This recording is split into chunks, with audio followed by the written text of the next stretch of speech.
اللہ کی پکڑ۔ فرعون کا دریائے نیل میں ڈوبنے کا کوئی پروگرام نہیں تھا مگر ڈوب گیا۔ شداد اگلے سینکڑوں سال اپنی جنت میں عیاشیاں کرنا چاہتا تھا مگر دروازے پر پہنچ کر مر گیا۔ نمرود کی پلاننگ تو کئی صدیاں اور حکومت کرنے کی تھی مگر ایک مچھر نے مار ڈالا۔ یزید نے حضرت امام حسین رضی اللہ تعالیٰ عنہ کو شہید کر کے اپنے لیے لمبے عرصے کی بادشاہت کا انتظام کیا تھا مگر 3 سال بعد ہی ٹانگ پر زہریلا زخم بننے سے عبرتناک موت مر گیا اور اس کی نسل بھی مٹ گئی۔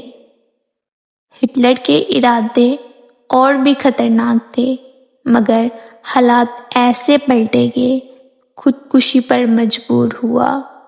دنیا کے ہر ظالم کو ایک مدت تک ہی وقت ملتا ہے، پھر جب اللہ تعالیٰ کی پکڑ آتی ہے تو دھن، دولت، طاقت، قوت، وسائل کچھ بھی کام نہیں آتا۔ سارا غرور، گھمنڈ اور تکبر یہیں پڑا رہ جاتا ہے۔ اگر کچھ ساتھ جاتا ہے تو اعمال اور کردار ہیں۔